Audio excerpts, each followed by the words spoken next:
कि मैं 4 महीने में, 5 महीने में, 6 माह में, वो बताते हैं लोगों को बाहर आ जाऊंगा।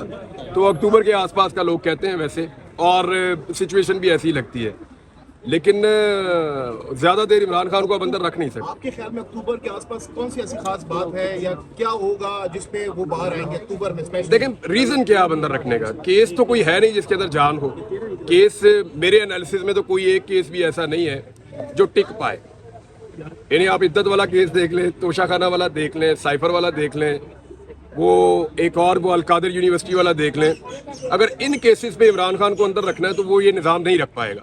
कुछ इससे बेहतर करना पड़ेगा, और अगर इससे बेहतर भी करेंगे तो मुझे नहीं लगता कि बहुत ज़्यादा देर तक रख पाएगा। देखिए, पाकिस्तान एक ऐसी रियासत है जिसको इस वक्त शदीद मुश्किलात हैं इकॉनमी में, दीगर चीज़ों में। वो इस तरह की एक पॉलिटिकल अनस्टेबिलिटी के साथ नहीं चल सकता। आप सबसे पॉपुलर आदमी को अंदर नहीं डाल सकते। अगर आप धांधली वाले नताइज को भी मान लें तो तब भी उसने सबसे ज़्यादा वोट लिए हैं। उसको भी मान लें तो पाकिस्तान में सबसे ज़्यादा वोट किसने लिए हैं?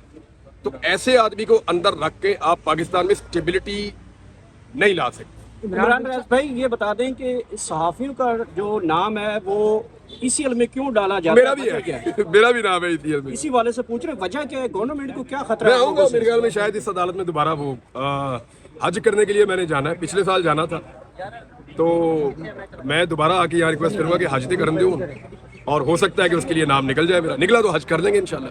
इमरान भाई, ये मैं मौलाना फजलुर रहमान की कल आपने स्पीच सुनी होगी जिसमें उन्होंने कहा है कि अब जो है ना, मैं एक बहुत बड़ा समंदर लेके आ रहा हूँ और जो मेरे रास्ते में रुकावट बनेगा वो खुद मुसीबत में पड़ेगा। इस जो मौलाना साहब का ये बयान है, क्या वाकई हुकूमत गिरने जा रही है? मौलाना साहब कुछ कर पाए? मैं मौलाना साहब का जो स्टेटमेंट है ना, मैंने उसको सुना रात को डिटेल में निकाल के। उनकी तकरीर बहुत अच्छी है मौलाना साहब की, लेकिन उनकी तकरीर अगर मगर के साथ है। अगर आप गौर से सुने तो वो क्लैरिटी के साथ नहीं है।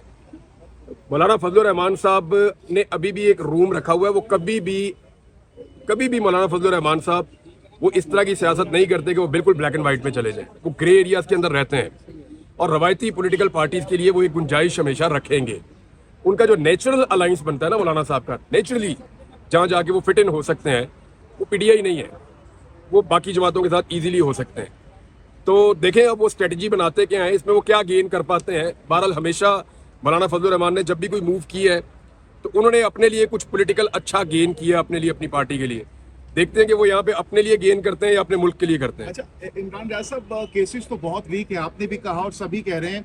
गुज़श्ता रोज सलमान सफदर साहब ने हमसे गुफ्तगू करते हुए कहा कि पॉलिटिकल विक्टिमाइजेशन हो रही है खान साहब के साथ। तो अगर केसेस इतने वीक है उसके बावजूद भी रिलीफ नहीं मिल रहा, तो ये पॉलिटिकल विक्टिमाइजेशन कैसे खत्म होगी अगर खान साहब डटे रहेंगे? नहीं, वो देखें ऐसे ही खत्म होगी ना। कोर्ट के अंदर आएंगे, एक एक करके केसेस खत्म हो रहे हैं ना, ऐसे ही खत्म हो जाएंगे। एक वक्त आएगा, हर चीज की एक्सपायरी डेट होती है। उसको मेरी सलमान सफदर साहब से बात हो रही थी, मैंने उनसे पूछा, मैंने कहा जी आप ये किस बुनियाद पे बात कर रहे हैं? तो उन्होंने कहा कि अब सिस्टम भी थक गया है ऐसे बोसीदा केसेस को ड्रैग कर करके। तो इमरान साहब ये इसको एक हद तक खींच सकते हैं। एक हद के बाद इसके अंदर जो लचक है वो खत्म हो जाएगी, और ये फिर केसेस खत्म हो जाएंगे। बहुत इंपॉर्टेंट इस वक्त सूरत है। सियासतदान भी बात कर रहे हैं कि इकट्ठे हो जाएं। आज आप सभी इकट्ठे हुए हैं, सहाफी हजरात भी। कितना इंपॉर्टेंट है आप सबका इस वक्त इत्तेहाद और इत्तेफाक के साथ आगे चलना? मैं 1 साल पहले आया था यहाँ पे इस्लामाबाद में प्रेस क्लब में। वो मैंने तब कहा था कि ये सबके घर पे आएगी ये मुसीबत, तो आप इकट्ठे हो जाएं। और पूरे पाकिस्तान को, सहाफ़ियों को नहीं। देखें, मैं एक चीज़ आपको बताऊं, ज़रूरी नहीं है कि सहाफ़ी अलग इकट्ठे हो जाएं, वकील अलग इकट्ठे हो जाएं, जज अलग इकट्ठे हो जाएं। पूरा पाकिस्तान ही इकट्ठा हो जाए भाई, तो ये ज़्यादा बेहतर है। And this is the right time. मेरे ख्याल में पाकिस्तानियों को मसाइल बेशुमार हो गए और इकट्ठे होकर उसमें से हम निकल सकते हैं। लेकिन यहाँ पे सिर्फ फोकस एक चीज़ पे था। हामिद मीर साहब ने एक चीज़ को इनिशिएट किया और उन्होंने सबको दावत दी। हम लोग तो काफ़ी मायूस थे जिस तरह अदलिया के अंदर इस केस को देखा गया, लेकिन उन्होंने, मीर साहब ने कहा जी कि पीछा नहीं छोड़ना चाहिए, मैं एक पिटीशन डाल रहा हूँ, आप सब आएँ और इसका हिस्सा बने। बाकी जर्नलिस्ट हैं, उन सब ने भी मशवरा किया। मैं फिर कल स्पेशली मैं आया यहाँ पे इस्लामाबाद में, मैंने इनसे मुलाकात की, और हमें हर दरवाज़ा खटखटाना चाहिए। दरवाज़ा खटखटाया, आज तो जवाब अच्छा आया, देखते हैं आगे क्या चलता है। अच्छा, इमरान रियाज साहब, माजी में भी ऐसे केसेस हमने अदालतों में देखे हैं लेकिन मंतकी अंजाम तक नहीं पहुंचे। अब की बार आपको कितने पुरुमीद है कि अब की बार ये मामला अदालत में मंतकी अंजाम तक पहुंच जाएगा और जो मजलूम है उनको इंसाफ मिल पाएगा? देखें, अरशद शरीफ शहीद है, ये तो आप सब मानते हैं, तो इंसाफ ज़रूर होगा इंशाल्लाह होगा, ज़रूर होगा।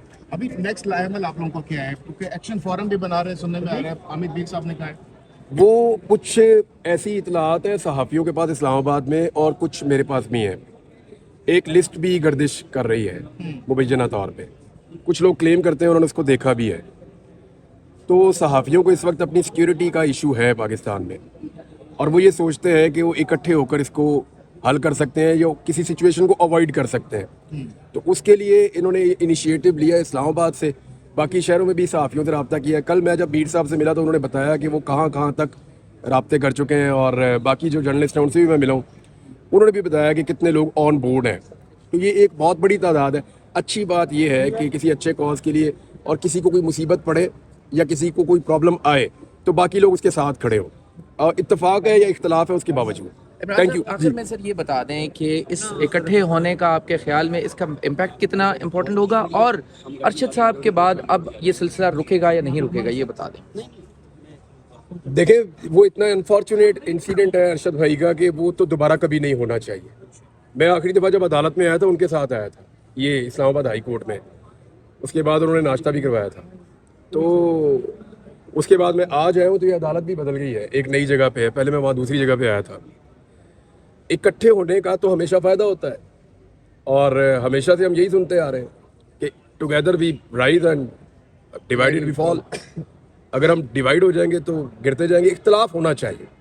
आज जो यहाँ पे लोग बैठे हुए थे इन सबका आपस में इख्तलाफ है, बहुत सारे इश्यूज़ पे इख्तलाफ है, नज़रियात पे इख्तलाफ हो सकता है, और ये इख्तलाफ आइंदा भी रहेगा। लेकिन हम इख्तलाफ को अब रिस्पेक्ट देंगे। हमने ये सीख लिया है कि अपने इख्तलाफ को अपनी कमज़ोरी की वजह नहीं बनाना, ये बात हमने कम से कम सीखी है। अपडेट अगर दे दूं आपको, अगर आप मुझे इजाज़त दें, उसमें अमाइकस भी अपना बयान रिकॉर्ड करवा चुके हैं, और वो केस इस तरफ जा रहा है कि मल्टीपल FIR जो हैं उनकी कोई गुंजाइश नहीं है सूगरा बीबी केस के बाद। लेकिन अगर आप मल्टीपल FIR दर्ज कर भी लेते हैं तो गिरफ्तारी जो है वो एक होगी और एक ही जगह पे ट्रायल चलेगा उसका। इस पे ऐसा लग रहा है कि कोर्ट जो है वो एक डिसीजन देने वाली है। तो TORs के नाम पर या किसी और चीज़ के नाम पर ऐसा ना हो जाए कि वो केस मोहसिन अख्तर कियानी साहब से लेके इधर मर्ज कर दिया जाए, तो वो मामला ख़त्म हो जाएगा बिल्कुल। And we are going to get a very, क्योंकि शुएब रज़ाक साहब आए थे, इन्होंने जुडिशल कमीशन की बात की थी, तो मोहसिन अख्तर कियानी साहब ने ये अदालत में कहा कि ये केस अगर मैं अभी इसके साथ मर्ज करूं तो ये जो मैं अभी सुन रहा हूं ना, ये सब मुझे चीफ जस्टिस के पास वापस जाना पड़ेगा। उस केस का डिसीजन हमें इस कमीशन में हेल्प आउट करेगा। यस, ये मैं कह रहा हूँ। ये बात ऐसी कोई वजह क्या थी उसमें जब अरशद शरीफ का जो पहला पिटीशन थी ना, जिसमें जस्ते खाकी को यहाँ लाना था, उसमें भी हमने जुडिशल कमीशन की बात की थी फैमिली के बिहाफ पे। वजह ये हो रही है कि हम इनको कोशिश ये कर रहे थे ना, देखें ना, credit goes to all of you कि आज हम इस पिटीशन में बैठे हुए हैं। मेरे पास एक ऑप्शन क्या था कि जो पुरानी पिटीशन लगी है जिसकी एक प्रेयर 10 में से एक प्रेयर ऐसी है कि जुडिशल कमीशन लगाया जाए, तो अगर फॉर एग्जांपल आज आप गठे हो गए हैं तो मेरी तो एनर्जी बढ़ गई है ना। उस वक्त मेरे पास कोई बंदा नहीं था, हम क्या करें, तो हम पुरानी पिटीशन पर रिलाई कर रहे थे कि प्रेयर नंबर 6 पे जुडिशल कमीशन का जिक्र है, उसको भी शामिल कर लें। आप तगड़े हो जाए, बाकी लोग भी आएंगे आपके पीछे। मेरे भाई वजह ये हो रही है ना कि कॉमन कॉज पे आ रहे हैं ना, हम देखें ना, हम कोशिश यही कर रहे हैं कि इन्वेस्टिगेशन होती है ना, कोई बुरा सा F8 में कोई गलत बंदा कुत्ता भी मार देना, इन्वेस्टिगेशन हो रही है। 1.5 साल से आपकी कोई इन्वेस्टिगेशन नहीं हुई और प्रोसिक्यूशन इंटरेस्टेड नहीं है।